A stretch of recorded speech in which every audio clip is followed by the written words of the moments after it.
Prepare yourself for the 5th Netflix original series coming from the amazingly talented creator Mike Flanagan. Following the success of The Haunting of Hill House, The Haunting of Bly Manor, and of course, the beautifully developed Midnight Mass, we're about to see the most terrifying Netflix project yet, The Midnight Club. Here's everything we know about Season 1 and beyond. Netflix is set to release the newest, most unique horror series by Flanagan this October.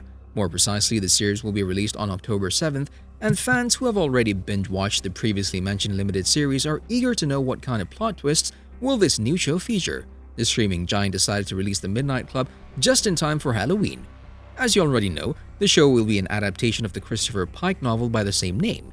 Let's go through everything we know about the much-anticipated series, including the plot, cast news, and of course, production updates.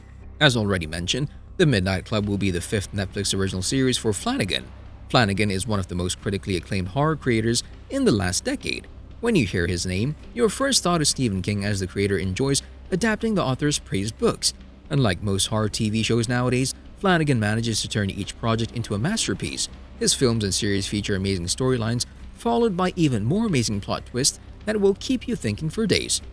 Flanagan is the Midnight Club co-creator, as he works together with Lei Fong, and he also serves as one of the show's executive producers.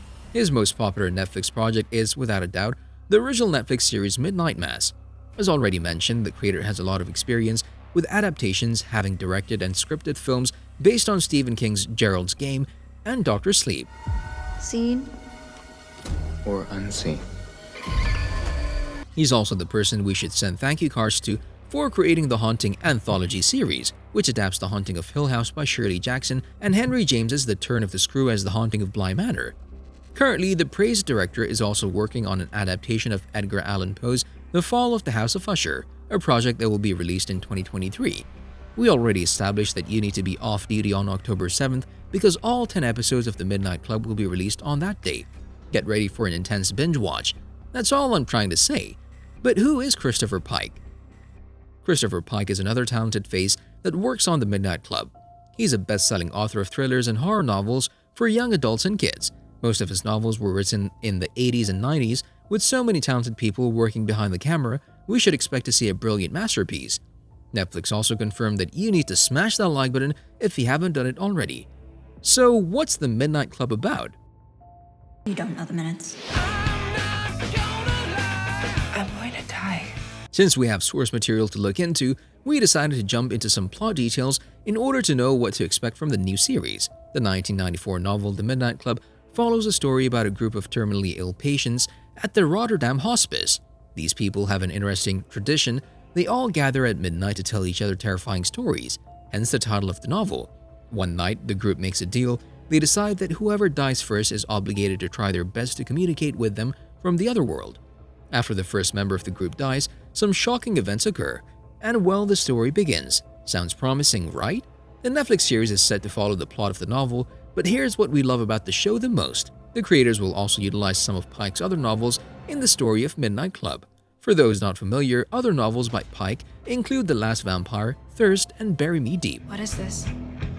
It's kind of a club. You guys. This show is set in the 1990s at Bright Cliff, a hospice center for terminally ill teens. And well, the rest is history. Since the producers are going to include storylines from other books, we're not sure how loyal will Netflix stay to the source material, but we're eager to find out. A lot of people have been wondering whether Flanagan connects his shows somehow. For instance, we've been wondering whether The Haunting of Hill House is connected to The Haunting of Bly Manor. And now we ask ourselves, is The Midnight Club connected to other TV shows?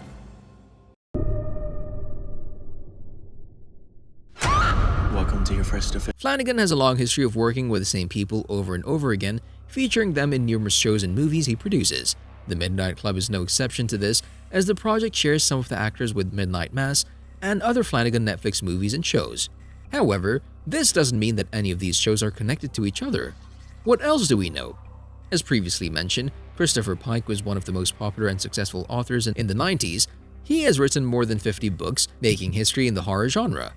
So we already revealed some details regarding the plot of the series, and the most important element in it seems to be the pact. The pact was that whoever died first would try and make contact from beyond the grave. When one of the group members dies, some creepy and terrifying things happen in Rotterdam home, and the Midnight Club. Once these events start occurring, the club faces some really difficult decisions, including the risk of them losing their lives. From the brief teaser released during Geek Week and the synopsis that Netflix released, the show will stay loyal to the source material, at least in the first couple of episodes. There are, however, some changes. Instead of 5 teens, there are 8. There's no change in the place they're staying. The show also places them at the Rotterdam home, a hospice for terminally ill children and young adults. The short teaser gives us a glimpse of every character as they recite the Midnight Club's motto around a large table. To those before, to those after, to us now, and to those beyond. Seen or unseen, here but not here. I don't care what it costs. If there's a way to... Fans can also see the large house these people would eventually gather at midnight. Considering the previous works by Mike, we expect this to be his best project so far. The cast ensemble is beautifully chosen with Igby Rigney, known for his role in Midnight Mass, Ruth Codd, Aya Furukawa, known for The Babysitter's Club, Anara Shepherd, also known for Midnight Mass, William Chris Sumter, who starred in Power, Sorian Subkota, known for The Fall of the House of Usher, and Iman Benson at the Midnight Club members. We'll see Heather Langenkamp, known for A Nightmare on Elm Street, as the mysterious doctor managing the care of the patients at Rotterdam Home. Zach Gilford, Matt Bedell, and Samantha Sloyan have recurring roles. Working with Lei Fong in the creation of the series, Flanagan is set to direct the first 2 episodes of the show. There will be, however, more directors that will work on the future episodes of the series, including Axel Carlin, Emmanuel Osi Kufor, Black Box Born With It, Michael Fimognari, To All the Boys, P.S. I Still Love You, Morgan Beggs, Once Upon a Time Smallville, and Viet Nguyen, The Flash iZombie. 63 days, 17 hours, and 11 minutes. You don't know the minutes. Well guys, what do you think of the Midnight Club? Are you looking forward to watching the show when it's finally released on Netflix? Let us know your opinions in the comment section below. We feel the need to go back to that teaser trailer that is less than a minute short but reveals more than enough. Can we please make every trailer like this? We're a bit tired of seeing a trailer in which we're seeing the entire story of the project. While details are kept under wrap, the teaser has certainly promised a good ride for viewers. It's also quite refreshing to see Flanagan jumping into young adult literature for a change and leaving Stephen King aside, at least for now. It takes a lot to scare me. No, wait, don't. Don't. With Flanagan's previous projects being praised by both fans and critics alike, we expect nothing but a show that will capture your attention right away. As Netflix confirmed, you need to smash that subscribe button and notification bell so you'll never miss any of our videos in the future. No, seriously, Flanagan does like to work with the same actors in his projects. What do you think of this? See you in the next video.